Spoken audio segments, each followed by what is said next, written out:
झूठे आरोप लगाए कि केंद्र सरकार पैसा नहीं दे रही, जबकि किसी के साथ किसी तरह का कोई भेदभाव नहीं रखा गया।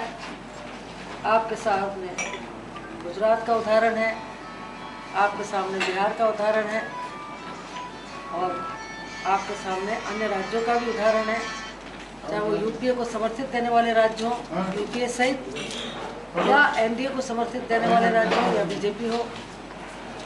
सभी राज्यों में, कांग्रेस शासित राज्यों में भी इसका फर्क राजस्थान में भी पड़ा है। राजस्थान में हम चुनाव की तरफ बढ़ रहे हैं, केंद्र सरकार की अत्यधिक मदद हमें राज्य में भी मिली है। तो सबसे बड़ी बात है कि सारी पार्टी लाइन से एक्रॉस, पार्टी लाइन से ऊपर उठकर यूपीए की सरकार ने समस्त राज्यों को जो धन आवंटित किया वो विकास की दिशा में एक कदम था। पहले मैं 4 भागों में इसके जो बातों को बांटना चाहूँगी। दूसरा है कि गवर्नेंस अच्छी हो, इस बात का प्रयास किया गया, लेकिन हम भ्रष्टाचार पर बाद में आएंगे। लेकिन उसके बावजूद भी, गवर्नेंस ठीक होने के बावजूद भी भ्रष्टाचार के आरोप लगे, उस पर सरकार ने कार्रवाई भी की, लेकिन उसमें बहुत कुछ करने की जो मंशा सरकार की थी वो अपोजिशन के कारण, जब उन्होंने संसद ही नहीं चलने दी, उसके कारण हमारा लोकपाल बिल पास नहीं हो पाया। किसान हमारे आधार हैं और किसानों का प्रोक्योरमेंट जो समर्थित मूल्य है वो जिस तरह से बढ़ा है हर क्षेत्र में, उससे किसानों की बेहतरी हुई है और फिर उनको ऋण में भी काफ़ी कुछ मदद मिली है।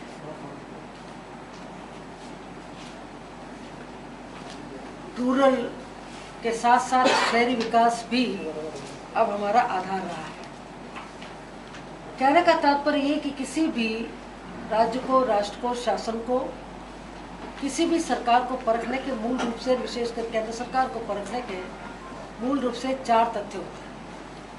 पहला तथ्य होती है कि उसकी आर्थिक ग्रोथ कैसी है, आर्थिक उसकी सेहत कैसी है। विश्व भर में आर्थिक मंदी का दौर है और यूरोजोन पूरी तरह से आर्थिक मंदी में है। अमेरिका थोड़ा संभला है, लेकिन उसके बावजूद भी 2% से ऊपर नहीं उठ पा रहा। कनाडा की हालत अभी भी गंभीर है, उसका प्रभाव एशिया पर भी पड़ा। लेकिन ये 5 कंट्रीज़ ने जो खास करके दिखाया, उसमें भारत और चाइना ने विशेष तौर पर, और इस विषम परिस्थिति के बावजूद भी जो हमारी आर्थिक दर थी उसमें 5% तक रही, हालांकि वो 6 तक जानी चाहिए थी। जापान और अमेरिका थोड़ा सा ठीक हुआ है, लेकिन बाकी यूरोजोन की हालत खराब है।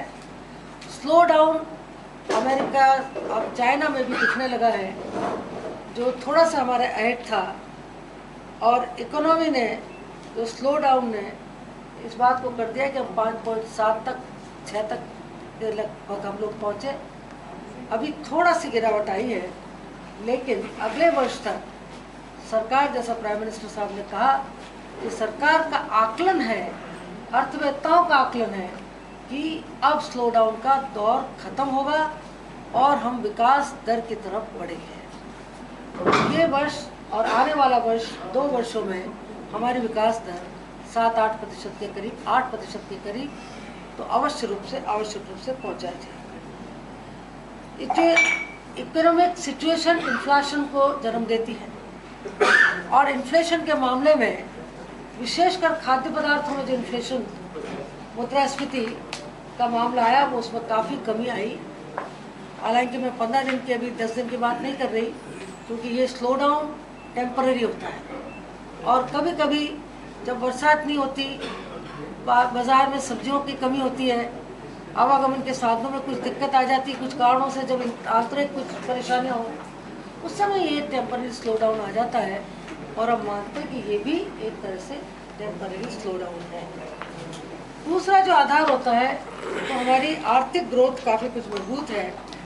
दूसरा आधार होता है कि इंक्लूसिवनेस, हम आम आदमी के लिए क्या कर सकते हैं। और यदि मैं एक डिक्टिम, एक आपको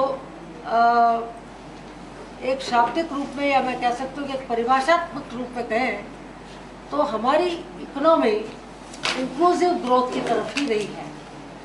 9 साल के यूपीए के कार्यकाल में चाहे रोजगार गारंटी योजना हो, चाहे शिक्षा को सर्वव्याप्त बनाने का, उसके तरफ कानून ला करके उसको सर्वव्यापक बनाने की दृष्टि से शिक्षा को कानून के रूप में लेने की बात हो, और चाहे हमारी आधारभूत सुविधा और उसके अतिरिक्त जो विकास की योजनाएं केंद्र की है उनको राज्यों में विकास के तहत लाने का जो एक दूरगामी परिणाम है, वो इस बात के लिए चेतावनी है कि हमें आर्थिक ग्रोथ के साथ साथ आम आदमी को नहीं भूलना चाहिए। इंक्लूसिव ग्रोथ की मैं राजस्थान की